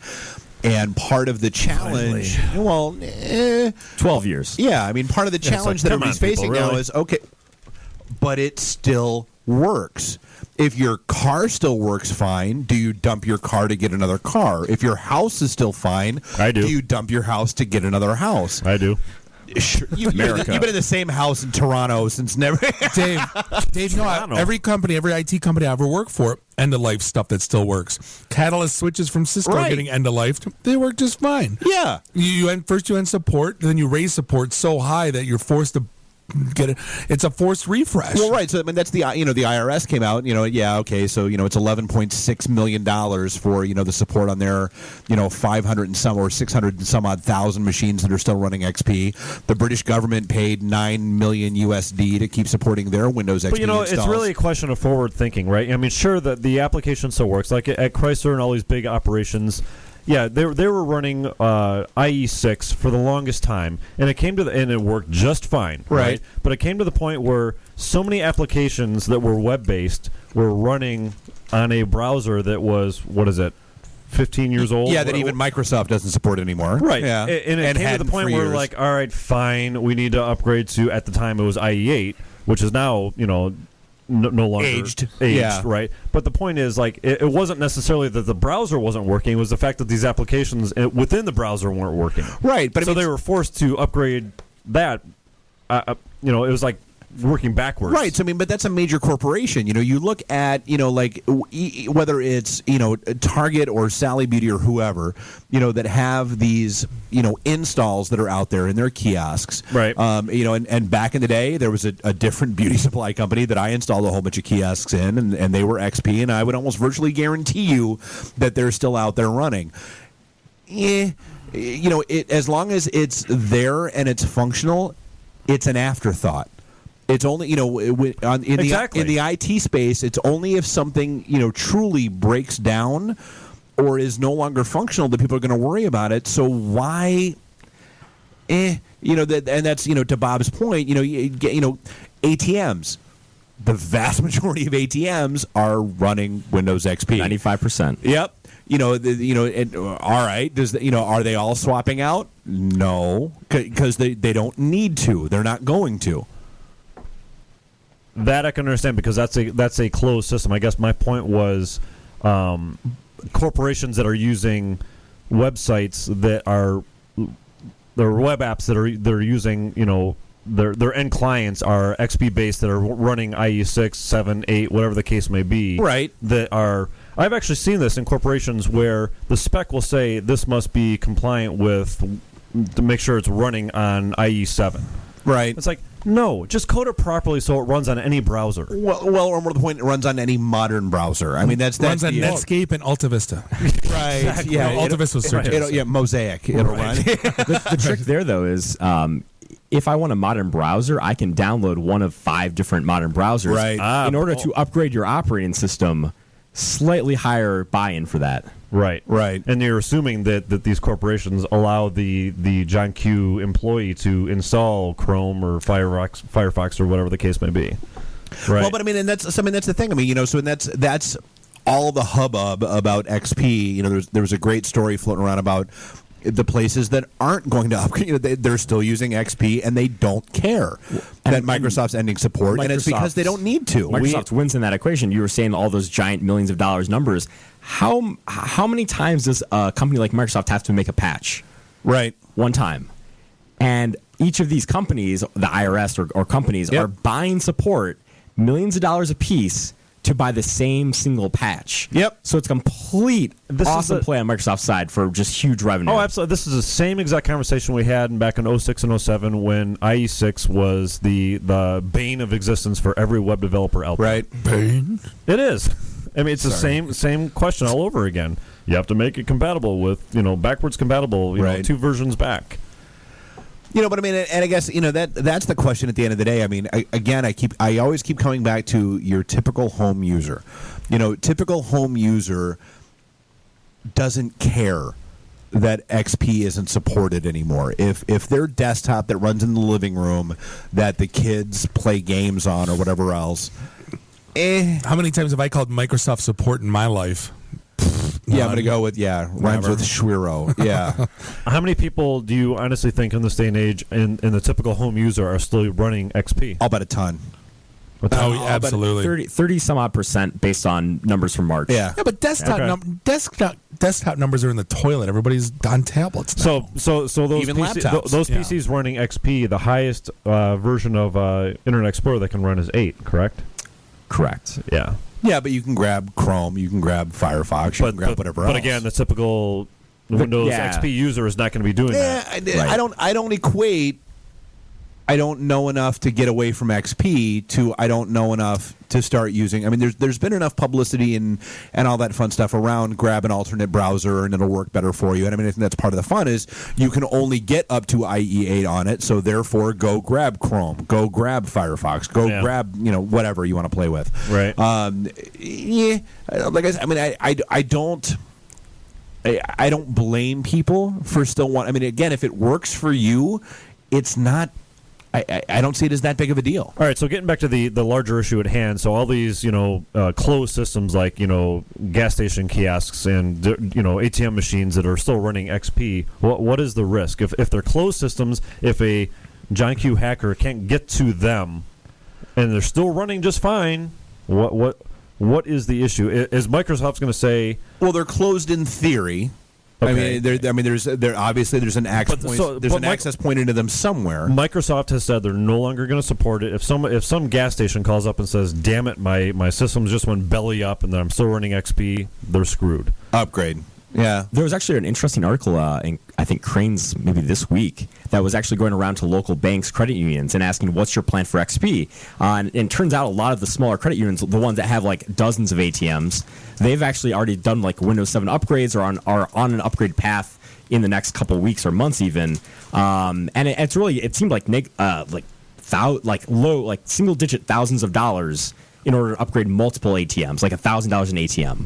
Which it's all but I mean that was a distributed system. But that was Microsoft's argument is okay. Look, we could sit here and charge you $300 to $500 for extended support for XP, or you can go buy a new damn desktop with Windows 8 on it or Best laptop Buy for $500 for $300 to $500. Right. So what? Why? Well, and the timing of this is really interesting. So if we look at the target breach, that's really pushed ahead the whole chip in signature, EMV, higher tech than your mag stripe on your credit card. That every thing, country right? except for America has been using for 10 years. Basically, yes. And remember that your ATMs are going to have to be upgraded as well. Right. And what I was reading that point of sale system. Right. I was reading the Crane's article. It's Ghostbusters, that man. Some of these were actually upgrading both at the same time. Windows XP gets upgraded. Right. Chip and pin gets upgraded. One and done. You're not doing this in 2 more years for EMV. So if you're going to do something as a business, do it simply. Reduce your tech hours. Get them out to there to do both at once. And be future-proof, basically, for the next 10 years. So, is there an effort out there to educate those businesses that wouldn't otherwise know that? Oh, I highly doubt it. Yeah. See, you want to go conspiracy there's theory? a business opportunity, right? Sure. Yeah. So if you're listening and you need some work, go around business and say, "Hey, these 2 horrible things are happening. I can upgrade you tomorrow." So yeah. Right. No, it's conspiracy theory that it's like Ghostbusters. They're releasing the ghosts. That Microsoft and the security companies are the ones releasing this stuff. Going oopsie, and then everyone has to upgrade and change and It's buy like new radar stuff detectors and radar guns. Exactly. Yeah, It's the never-ending battle. Yeah. So I mean, I guess from Mark, I mean, you're always whipping all around the country and around the globe, doing conferences and that kind of stuff. I mean, what what's next from your perspective? I mean, what, like, from a security standpoint, what's out there that people kind of, like, again, your typical home user kind of needs to have on their radar? Like, what, or even from a corporate perspective, where should people be paying attention? So we actually didn't talk about this, but this is a great opportunity. So one of the initiatives I've actually been doing lately is called Build It Securely. So it's builditsecure.ly, the domain. And so myself and another researcher started this initiative because we were seeing the whole Internet of Things situation getting blown just apart for security. Yeah, we were yakking about that. Yep. Right. Yep. My fridge is going to be on the internet. God help us all. Yeah, everything is everything is connected now. So I've been doing research for Internet of Things, devices for a couple of years now, and have reported, some very scary bugs that people should be terrified if they're a consumer. And what we're seeing, though, is companies in this really nascent area of Internet of Things, they're not the Samsungs or the Ciscos. They're the mom and pop, Kickstarter, Indiegogo. I bootstrapped $20K to make a device with a 3D printer and with a Raspberry Pi or Arduino board. Right. It doesn't take a lot to sell an internet-enabled device in this modern age. Well, and that's the part that a lot of people don't like. It's almost like a flash in the pan. Like the whole thing about the Sony TVs and the webcams and all that fun stuff that was built in, and how easily they were accessible remotely. Stories like that come and go, but what people don't pay attention to is how, with everything that's moving forward now, whether it's Nest and and all the interconnected, your thermostat and everything else, to your fridge, to your stove, to all that other fun stuff that's going on, it's only going to get potentially worse. Yeah, the word everyone should be thinking about with IoT or Internet of Things is pervasiveness. Yep. You're not going to have one of these things in your house. I'm going to have 10. My wife's going to have 10. Our future kids are going to have 10 each. That's a lot of attack surface. There only has to be one big bug. We talk about Heartbleed. There only has to be one big bug in one of those devices to affect your entire home security. I tell you what, if a hacker ever finds out that my house is at 71 degrees, I don't know what I'll do. I'm just telling you. So the cool thing is, though, and sorry, and I just made a pun. I realized off your thermostat joke. The cool thing is that also fridges, that a lot of these devices are just running Linux. They're Linux embedded systems. Open always wins. I don't care about turning your thermostat up or down. I care about using that as a jump point to jump into your Windows desktop that has all of your personal data, all your tax records, all of your passwords. Or turn That's it what into I care a slave about. machine. Or make it part of a botnet, right? Yeah. That the threat isn't the device itself. The threat is the access that device has behind your firewall. So processing power, yeah. Right. Right. Well, it's like I just had this whole conversation stupidly about why we just recently got a new babysitter, new girl across the street. It was her first time over at the house. She was going to babysit the kids, and she was like, okay, so how do I connect to your Wi-Fi? She's like, I know you have it. You're a geek. You have 8 million things. Your wife told me, and I'm like, yeah. She's not connected to it from her house already. No, so I'm like, yeah, honestly, I said it doesn't broadcast. I'm gonna have to type in the name for you, and I said, and she's like, well, what's the password? I'm like, I could tell you, but unless you wrote it down, you would just give me your phone. And, got her hooked in. And later on in the evening, my wife brought that up, and I'm like, well, duh. I mean, it's kind of that whole step of it is getting to that Internet of Things, point where I want that additional layer of obfuscation between me and the outside world. Well, and what people aren't realizing too is the way that most of these internet-enabled devices work is by completely compromising your firewall. Yep. So you have a mobile device that you can control your thermostat remotely. How do you think that works? Right? You have to reach back in through your firewall to it. So all your host-based firewalls. It's taking a brick out of the wall. Yeah, all your routers. The reason why these are scary isn't because that, again, you can control a thermostat. It's that these devices usually reach out to a service controlled by Nest or someone else. They're always phoning home. They're always phoning home, and usually they're not even phoning home. They're usually having a complete open connection that never disconnects. Yeah. Oh, even never disconnects. I can arm and disarm my ADT house alarm. Yep. Through my phone. Yeah, that's great and convenient and all that kind of stuff. But yeah, you think about it, that's a punch through into my system from the outside world that doesn't necessarily need to be there. So I can mug you, take your phone, and disable your alarm? Well, if you knew the passcodes, yeah. Right. And then you could set his DVR and tape like stupid shows. We just get access to his awesome DVD collection. Exactly. No, but I mean that's laughably, haha. Yeah, my wife's at home. I'm going to go ahead and arm and disarm the house just to freak her out. But no, I mean that's a good point. That that's the point that I don't know a lot of people have thought through yet. That as you buy the cool internet connected TV, you buy the cool. Hey, my fridge will go ahead and build my grocery list for it as I run. Dude, my Xbox One recognizes me. And we talked last week about how a 5-year-old figured out how to hack that. Right. Yeah, that took 2 months. Yeah. Yeah, and just outstanding. So no, I mean that's good stuff, and we're coming up against the end of the show. So I Mark, again, thank you, dude. I mean this has been awesome. These are kind of good. Scary, but awesome. No, these are good having you in. I do. I appreciate you taking the time in and coming out. And people can check you out at duosecurity.com. Yep. And I'm sorry, what was the new project? It's builditsecure.ly is the website. All right, yeah, we'll have to throw a link out to that. That's very hip. And then Christy and her husband already bailed. You can find her out at nhgreatlakes.com. We, as always, are at itandthed.com, and we'll be back next week with Roller Derby Girls. And we'll see you this Thursday. Yeah, see you this Thursday. Oh, that's Blackfin. God, we didn't talk about that at all. Not at all. Yeah, Blackfin, Thursday night, back room, 5:01 p.m. start time. All the usual fun and excitement. Hope to see you there. Beer's good. This was the IT and the D Show. Thanks for joining us. See you next week.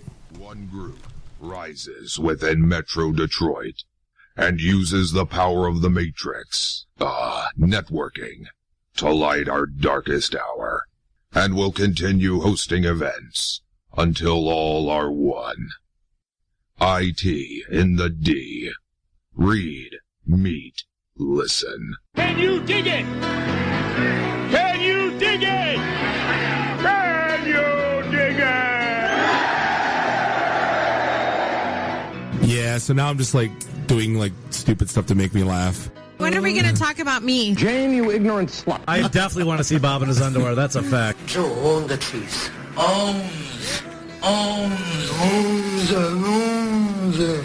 Or wait, what do you have in Switzerland? Some kind of pikemen? I don't know. I am from Germany, where the age of consent is 14. What is it, the Alabama of Europe? In many ways, yes. Networking Detroit, one beer at a time.